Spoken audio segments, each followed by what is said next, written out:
Hello, lovely ladies. Welcome to the Lessons I Learned podcast, where I share what I've learned and am still learning about marriage, mothering, friendship, health and wellness, spiritual growth, and everything in between. I'll be learning right along with you, as many of my guests have such great things to say. So get ready to listen, grow, be open and teachable, and get ready to learn and have fun doing it.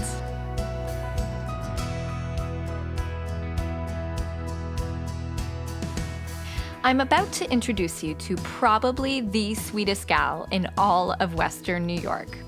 And as sweet as she is just as wise. She always seems to have the right thing to say, which is why I've asked her to sit down with me and chat about what I feel like is my highest calling, motherhood. Kelly Jankowski is a mom of 2 boys, an incredible worship leader, and leads alongside her husband to pastor my home church, Life Church Buffalo. Moms, get ready to take some mental and even literal notes as you listen to Kelly answer some of my questions about how she handles motherhood. All right, welcome back to the Lessons I Learned podcast. I am here with my friend Kelly Jankowski today. Hi, Kelly. Hi, thanks for having me. I'm afraid we're going to be giggly. I don't know. I'm looking at you right now. Not all of my podcasts, I'm face-to-face with the people I'm interviewing, but we're here face-to-face. You get to look at me right now with a black eye, which is awesome. I'll tell more about that later. But I've got my friend here, Kelly Jankowski, and I'm so happy to have you on here. First of all, I'm just happy to have you in my living room and have this as an excuse for us to get together. So Kelly is, she is the lead pastor along with her husband, Pete, at our home church here in Buffalo, New York. And the church is called Life Church Buffalo. Shout out to any Life Church listeners. I love that you are just fully invested. You are truly a partner with your husband in our church, and you lead worship there. I attend one of the kind of small group ladies get together, our Panera group, we call it. We've just gotten to know you guys and love your family. You are a boy mom. So right away, when I saw you have 2 boys, very similar in age to my boys. And I just admire so much about you. But one of the things at the top of my list is definitely watching you mother your boys. And it's been an encouragement to me. And it's I just know that you have a lot of wisdom, a lot of grace. I especially admire your gentleness. I'm more of a warden mom, I think. And so watching you be gentle with your boys. And so I just know I have like this laundry list of questions. I don't know if we'll get to them all, but just so many things that selfishly I want to ask you. And then the listeners can just be little flies on the wall, taking it all in and gleaning from what you have to say too. So I'm looking forward to it. But before we dive in to the meat of what we're going to talk about, we're going to talk about mothering today. Yes. But before we do, share with my listeners just who you are, what you do, and maybe after that I'll do a little, quick shoot out some questions, get to know you things. So take it away. Sounds good. Well, I am 38. I just turned 38. And as you said, I have 2 boys. They are 7 and 9. Mm-hmm. We had a lot of difficulty getting pregnant and having children. And so these are 2 miracle babies that we had. Yes. And it has really sweetened the motherhood experience, because after you've wanted something for so long and it was difficult to get there, it really has made mothering it's always a joy to mother, but I feel like it has made it even sweeter to mother these boys, because even on days when I'm super frustrated, I have to stop and remember, like, hey, I prayed for you. I wanted you. I prayed for days like this. Right. So it's been really wonderful. But I'm married to Pete, and he's the love of my life. We've been married 13 years. I was born and raised in Buffalo, New York, and we went to Ohio, and we were in Columbus for a couple years. In 2012, we moved there. We just moved back to Buffalo in 2016, and we're so glad to be back here. We love being a part of what God's doing at Life Church Buffalo. It's been awesome, but we just love people, and I'm so glad that you're in my life now, too. Aww. So, yeah, it's been a huge blessing getting to meet another family that is in ministry and that also has boys, like you said. So we're excited to be back in Buffalo and glad to be here. Awesome. My husband and I are both excited to be a part of your church and all the cool stuff that we're seeing. Like Life Church Buffalo isn't just any church. It is a growing, thriving. It's a place you want to be. It's morphing weekly, really, and growing. And it's aptly named. It's full of life. And so we're glad to be part of that. And I feel like our ministry just benefits because of what we're taking in there, and we're able to go out and share and be filled up. So we love that. So, okay, quickly before we dive in, I have a few fave questions. Okay. I do this every podcast. And so Kelly is very musical. She has a dynamic, powerhouse, beautiful voice. So what's your favorite song? I know everybody's like, currently, so it's not my favorite song to sing because I can't sing it, but I love Be Enthroned by Bethel Worship. It's probably my favorite right now. Okay. But I know that's it's not one that I sing, but I love it. All right. So what's your favorite thing to do in your downtime? Like if you had a night, which I know is rare, that you don't have anything to do, what are you going to do? Probably clean. Really? I know, isn't that sad? I sound so boring. Actually, I do enjoy. I just said to Dan the other day, like Mondays, my cleaning day is actually my favorite day. Yes, it's like, therapeutic. Everything gets clean and it's therapeutic. I feel you. Okay, your favorite TV or movie character? A character? Yeah. Probably from The Wedding Planner. Right? Jennifer Lopez's character. Okay. I just love it. Yes. I just think she's cute and funny, and that's like my all-time favorite movie. You're like a rom-com. Yes, for sure. I did not know that about you. I'm trying to think myself when I said that. I was like, who would I pick? I feel like right now I'd probably say Michael Scott, which sounds really bizarre. I don't think people would expect that. I'm like, he's just a beloved kid in a weird, twisted way. What's your favorite restaurant? Like if you're going to go out on a date night with Pete without the boys, so it's not, I'm not talking Wendy's or whatever. Where are you going to go? The Cheesecake Factory.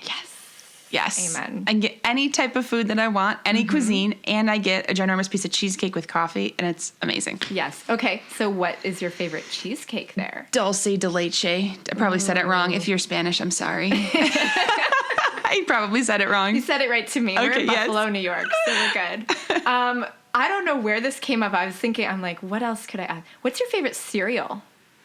I grew up loving Cinnamon Toast Crunch. I don't eat it anymore, but I single-handedly shot their sales up. Probably Frosted Flakes with sliced bananas on it. Oh, it's my favorite. Okay. Yes, but I never buy it because if I buy it, I eat the whole box. I know. So I can't. Open Pandora's box.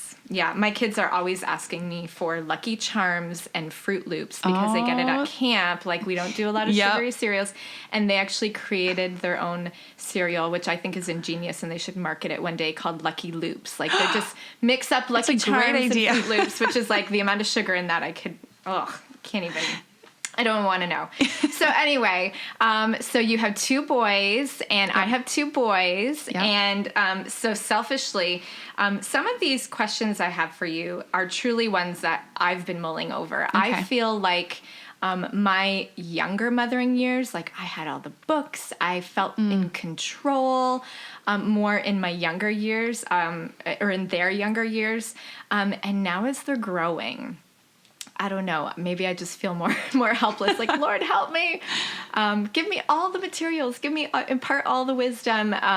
And some of these things I've just wrestled with myself as a mom, and I'm sure you wrestle with as well. So many different things we wrestle. Listen, I'm here with a black eye. Mothering is. They beat you up physically and mentally and emotionally and everything. So So I'm just going to start off, open up and ask you, what are the important things in the Jankowski household that you are drill into your kids? Obviously, they're like, you could make a list: manners, respect, truth, kindness, work ethic, responsibility, thankfulness. Like, there's obviously, we want our kids to have that all, but are there a couple things that really you really focus on, and like this is the be all and end all? Like for us in our home, it's like truth. I remember talking about that recently. Like, we value the truth above anything else. So what are the things that you find are really important to impart to your boys in your household? Yeah, a lot of it could probably be encapsulated into one concept, but I'll start by saying this, is that probably kindness and respect are the two things. And I love how, like you said, you value truth. That is true in our house as well. But, I've discovered that as the boys have gotten older and they can reason more, and so I'm talking to them more about the things that we're trying to instill into them. We've literally had a couple of times where our oldest, Sammy, who's very sensitive, where he's actually broken down and like started crying, and he's like, this is all so confusing because I don't know what I'm allowed to do. When am I allowed to like speak up for myself, but when is it like disrespectful and all this? And so we've kind of tried to simplify it a little bit, and there's this overarching principle that we keep talking to the boys about.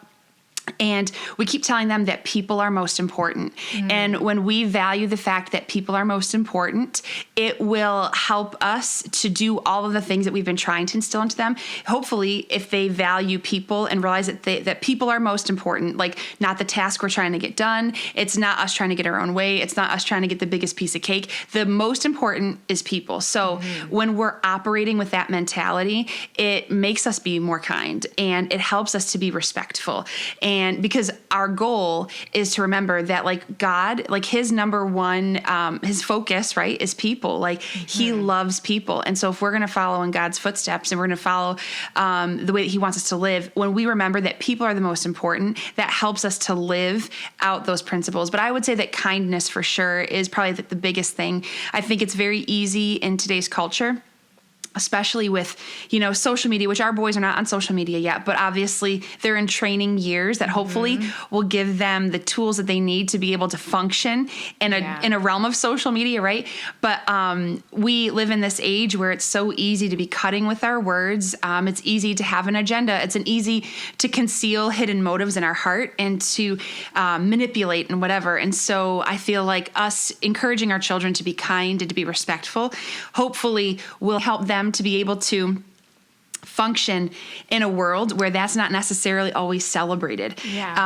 But people that are the beneficiaries of kindness and of respect, they identify it and they appreciate it. But there's a lot that I feel like we can get away with in our culture, and we call it different things. So anyway, I think helping them to understand that people are the most important is kind of the overarching principle that we've tried to instill in them. I mean, ultimately, like right away when I think of that, I think you hit the nail on the head, because it reminds me of what are we supposed to do? Love God and love people. Yes. And ultimately that's the goal, and everything flows out of that. If that's our mission, is to love and serve people, everything else flows out of that. So that's awesome. People. Okay, so this one is totally a selfish question, because I've been debating back and forth about this myself, because up until this year, I would say that spiritual disciplines in our house have been easy. They have been something I'm a rule follower. I'm into daily disciplines. I keep myself on track that way. I'm very self-aware. So when I'm sliding, all of that, and especially my oldest, Keaton, he has such a great heart, but we're just hitting those middle school years. I've heard recently things like, why do we have to read the Bible every day? What's the point? And I don't want to do this. And there's been, he's bucked up against some of it lately. And, I've heard different ideas and different thoughts about daily disciplines and devotions and things like that, trying to instill the proper things into our kids while they are young, train them up, and when they're older, they won't depart from it.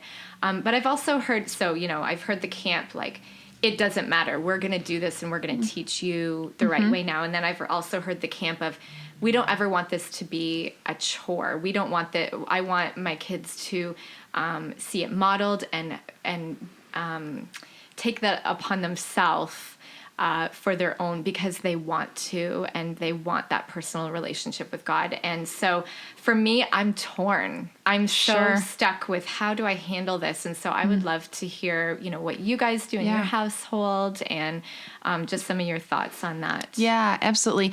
In our house, we have, so since the boys have been little, we've tried to train them when they were little off of lists. So they had like a chore list, and they had what we called like a routines list. And the routines are different than chores. The chores are the things that they do. It's like their way to contribute to the house, right? Like, we're part of a family. It's what we do. Sometimes they get chore money from it. Sometimes they don't. It depends on how faithful they are. But the routines are things that they do for them that are the healthy habits we want them to develop in their life. And so when they were younger, it included things like the routines did.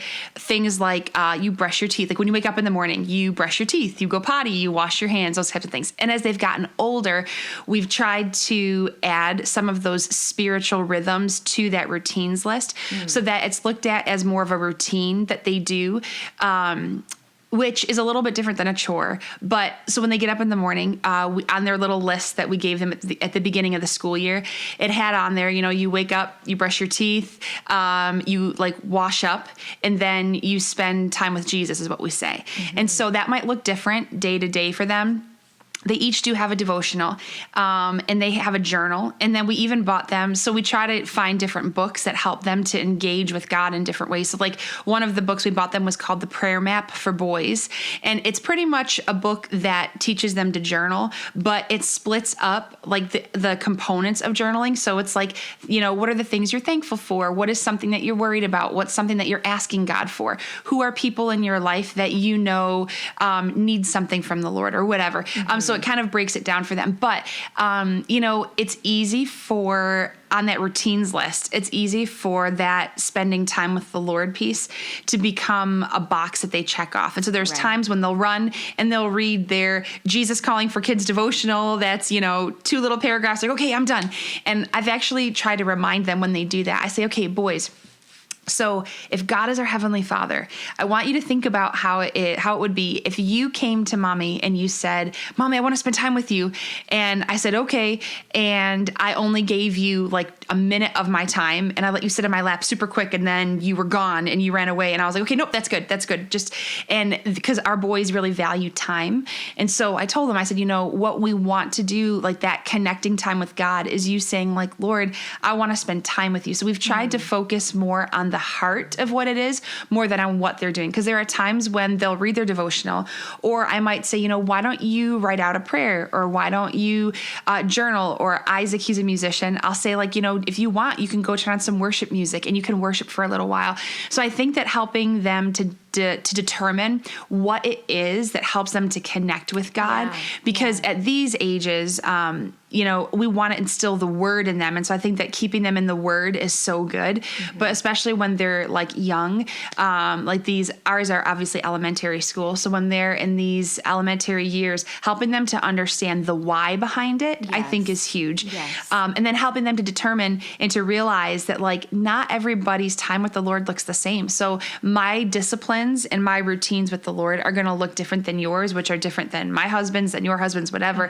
The important thing is that we're connecting with the Lord, because he's our source. And as you're entering into the middle school years, I'm going to be watching you probably to see how you're handling that with your oldest. But, I think that us helping to instill in them the why behind it is the most important part, and helping them to develop healthy rhythms, because really that's the goal of life, right? When we have healthy rhythms in life, whether it be with nutrition or rest or spiritual disciplines, whatever, healthy rhythms are what contribute to a healthy life. So helping them to have healthy rhythms with the Lord, so that it doesn't become too rote in the same thing all the time. The point is connection with God. I think emphasizing that is helpful. You're so good at that. I've seen you in that situation before of explaining the why behind what's going on. And I think our kids actually can handle more of that. They understand more than we give them credit for in a lot of situations. And if you explain and use yourself as an example, or, like a time, I can think of a time that Keaton has said, well, why did you do this? And I explained my backstory, and then a light went on and he got it. So yeah, that's good. So the why, the kids can handle the why behind, and we don't always have to give a why, but it's good to give a why. Here's a tricky one. I'm sorry to do this to you, but so how are you guys fostering a positive view about girls and women and purity already at this young age? Because this has been on my radar with, so many issues coming up that I feel out of control because, man, I'm not naive. I know that my kids, especially middle school, hits, and they know more than we think they know, and they're going to learn things from the outside world. And I realize, okay, I need to be the first that they hear different things from, and navigating that is very tricky and uncomfortable, and so it's not a one-time thing. So what kinds of things can you speak to the listeners have helped you help them, guide them into a healthy, proper view of all of that stuff? Yeah. Before we continue, if you're liking what you're hearing and you want more, head over to patreon.com/Macaulays to support our ministry and keep us going. Now, let's get back to the conversation. Yeah, I know it can be very challenging, and it's so hard, right? Because we want to keep our kids innocent, but we still want to, but we want to engage with them. We don't want to say too much too soon. Right. We found a series of books that was incredibly helpful. It's a 4-book series. It started out with a book that was for ages 3 to 5, and then there's one that's for like ages, I think it's like 6 to 8 or something. It breaks up the age groups, and it helps you to start talking about, the first one is actually called The Story of Me. It helps to start talking about some of the more delicate topics with boys, right? So it's pretty much talking you through age appropriately about our bodies and about interactions with the opposite sex and all that. It's been very, very good. And so we've used those books as a guideline and as a tool. So when it comes to like birds and bees type stuff, we've been using that as kind of our conversation starter, which has been immensely helpful.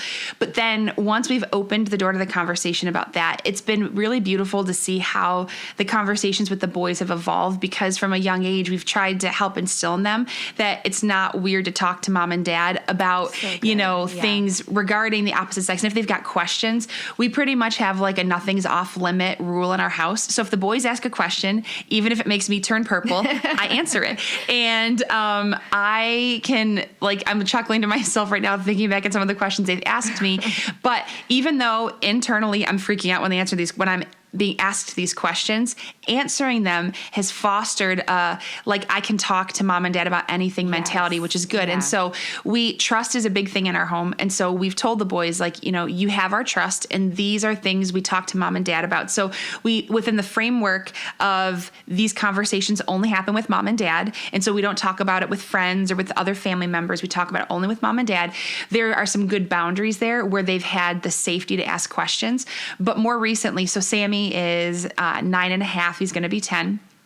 And I'm realizing the need to have one-on-one intentional conversations with Sam. And so there've been a handful of times where when we've been together, I've tried to just ask questions like, I love that question, what are you thinking about? And not every child will answer that question. My Ike would be like, I don't know, the pencil's red. He's just very, and Sammy's a little bit of a deeper thinker.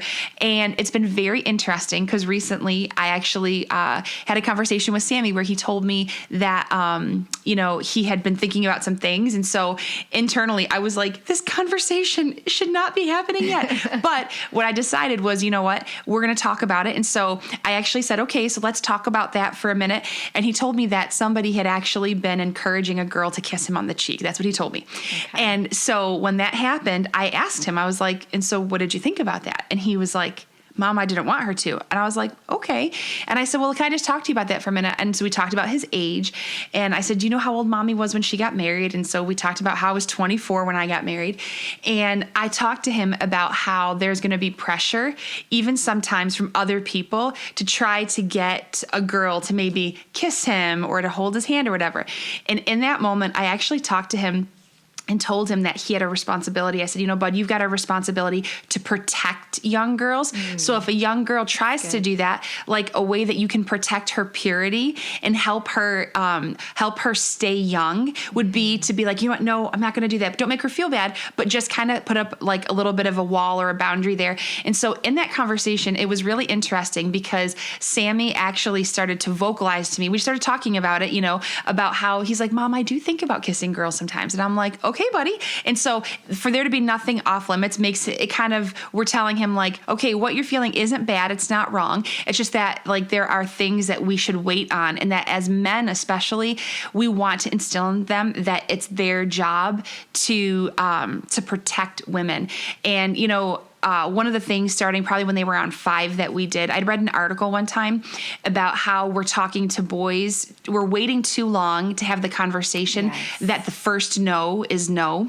And so they said like, we should be training our children from the time that they're 3 and 4 and 5, that the first no is no. So that means that when we're wrestling or tickling them, and they say, no, stop, we need to model for them that we stop. Maybe we have a rule that it's like, okay, I'm going to stop for 10 seconds. And then, because we're obviously like wrestling or we're playing whatever. But even in our home, like when it comes to like things on a daily basis, when somebody says no, we really have been enforcing that the first no is no, because I want that to be second nature, that when they're with a girl and she might say no, I want to believe that our boys will always make great choices, but we're human, right? And so when that person says no the first time, I want our boys to respect it. And so I feel like we need to be able to, even from a young age, show them what that kind of respect looks like, so that it can spill over into protecting women and into purity, And I know that it can be difficult to talk to our children about these things because we don't want to put ideas into their head. And it's like this tension we manage, right? Like, don't give them any ideas. We only take the little bit that they give us they give us these little peeks into what they're thinking about and what's happening in their minds. And we don't want to ignore it. And I feel like that has happened.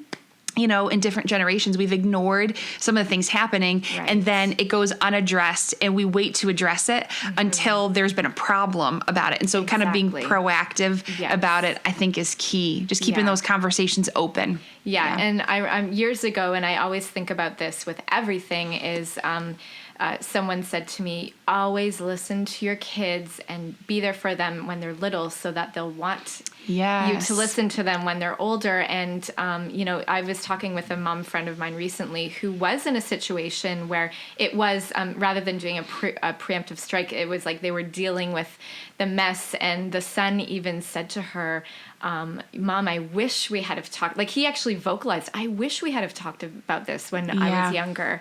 And so for moms listening out there, I think it really is, sadly, in the world that we live in, we do have to start opening up and sharing and talking about things from our perspective, from a God perspective, earlier on. And again, navigating that timeline is tricky, but like you said, I love what you said, just the whole overarching theme of teaching our boys to protect women rather than what the world view is to demean them, or to not be respectful, or to view them as objects rather than as God's children and as their sister. So yeah. Oh, that's so good. I'm just, oh man, I could think of, I'm just going to leave it because I'm like, I have to protect my children. I could tell some stories. But I know, right? Anyway. Okay. Here's one for you. Do you make your boys work out their own disagreements? Now this could be both, or do you say, come to me, I'll help you solve this problem properly. How do you get in there when they're going at it? And, it could, there's many different ways we could handle this, but what do you lean towards? Because some people say, let them figure it out, and don't be a helicopter mom, that kind of thing? Or are you guiding the situations? Sure. Where do you land on that? Yeah, I mean, I think that it's a tension that we manage in our home of being like involved and letting them be independent to work through it. I feel like we miss a step sometimes in parenting, and it's the equipping step. Yes. So we expect that if we model it enough, they will imitate it, and that's not always the case. And so in our home, what we try to do is when something happens, you can tell right away, like the level, like is it like at 10 already? And if it's at 10, mom's going to intervene, we're going to diffuse, and we'll revisit. Right. But depending on where it is, like where the intensity level is, sometimes depends how we handle it. And we always will ask the boys, did you talk to him about it? Did you talk to him? And so sometimes we will play the role of mediator, but then we always end it by making the two of them talk it through. So a good example is, it was last week sometime. We had a situation where they were just at each other. You know how boys do. I mean, it was incessant. Yes, and I was like, I'm going to lose my mind. So they were going at it. And it got to the point where, because like I said earlier, we have this rule that people are the most important. They were fighting over toys. They'd each gotten a new toy that they bought with their own money. So it was theirs, right? And the other one wanted to play. They each wanted to play with each other's toys. And they weren't being kind about it. And I was like, okay, toys are going away. And we're going to talk through this. And so I actually helped to navigate them through a conversation, again, about the why. Like, why are we stopping? I said, Mama's not punishing you and taking away your toys because I'm mad. I can see that your focus is on the wrong thing. And so they needed navigating in that moment, and they needed me to be there to help equip them with the tools to be able to talk to each other. And so because they were both already angry, we talked about what we do when we're angry, and that we walk away. We don't like engage and start yelling. We walk away till we can talk about it. And so the most beautiful thing happened at the end of it. So by the time that they both kind of like took a breath and calmed down, I made them each talk to each other. And I kind of took a step back. I was still there, but I made them each talk to each other. I said, okay, Sammy, I want you to tell Isaac like why you were upset, and I want you to tell him how you feel. And then we did it the other way around as well. And then at the end of all of it, so Isaac is crying now. Sammy, in the most sweet moment, he puts his hand on Isaac's knee and he goes, Isaac, I want you to know, I don't care about my toys. I don't care about anything in my house. I don't care about what we do. The only thing that I care about in this house is my family and you, Bubby. And Ikey, his little like defenses just totally came down, and they had this huge hug moment. It was so sweet.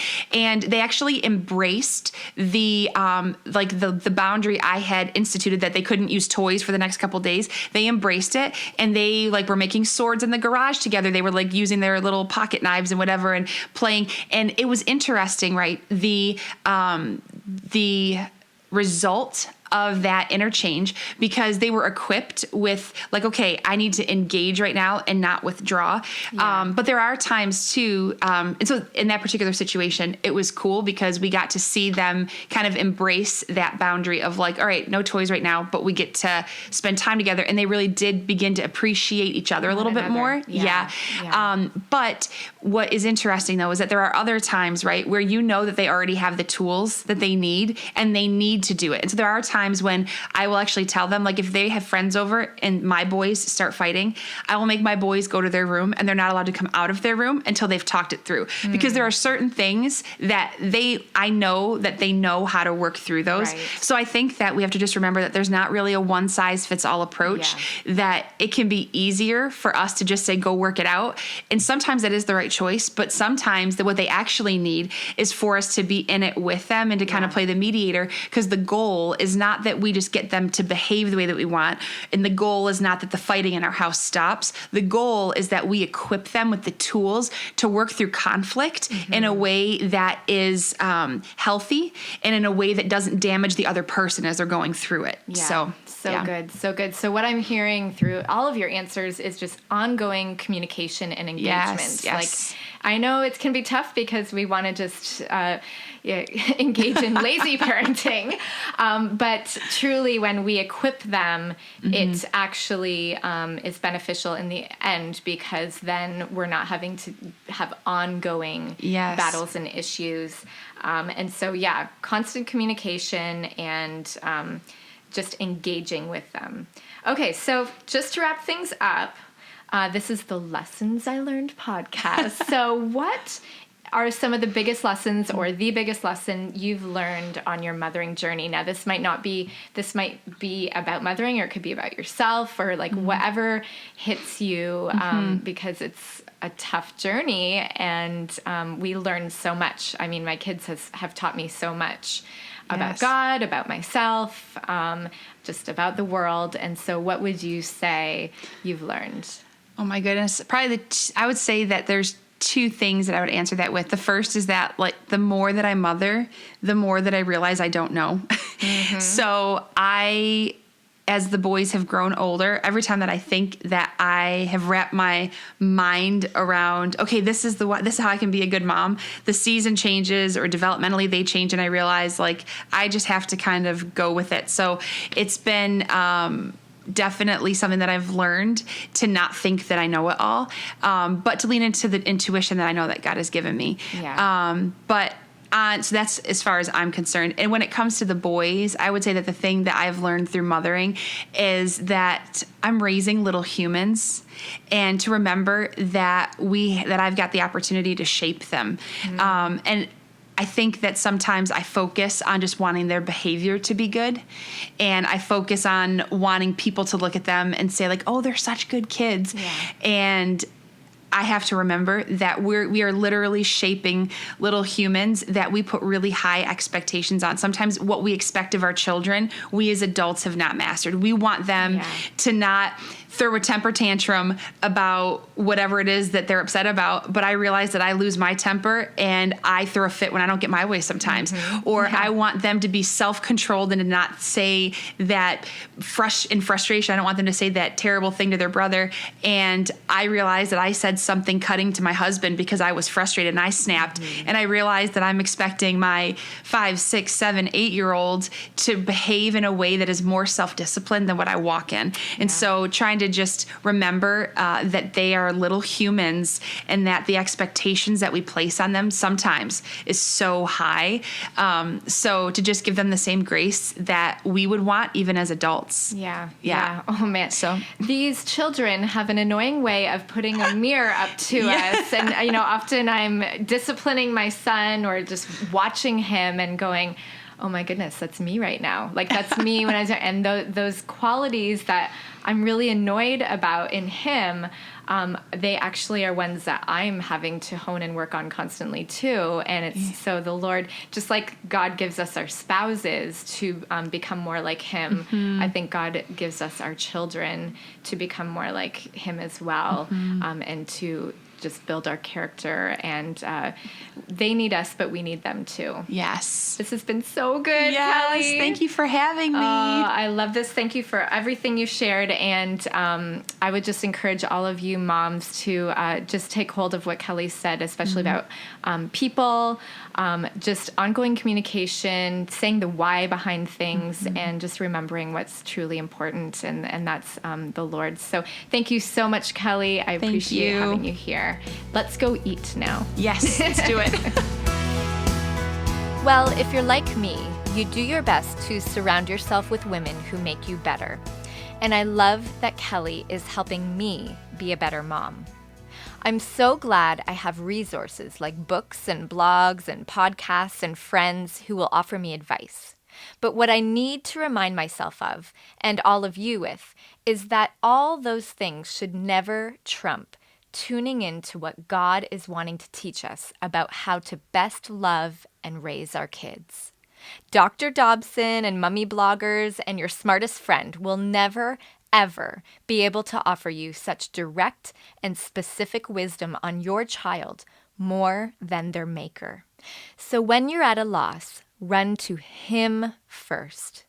See what he has to say on the matter, because he knows and loves your kiddo best. He understands what we do not, and he certainly sees more and further than we ever could. God is your greatest resource. So moms out there, with him and all the other help, you've got this. I hope you've been encouraged, challenged, and have learned something new today. It is my passion to help women become the best version of themselves with God's help. All the ministry we do, we feel deeply called to, and we live by faith doing it. Would you consider supporting our ministry at patreon.com/McCaulays? That's patreon.com/MACAULAYS. You may see a link on your screen nearby if you're tuning in using YouTube, SoundCloud, or my website. But if not, that's where you can go to find us. We are grateful for every one of you who believe in us and champion our ministry. Lots and lots of love, Danielle.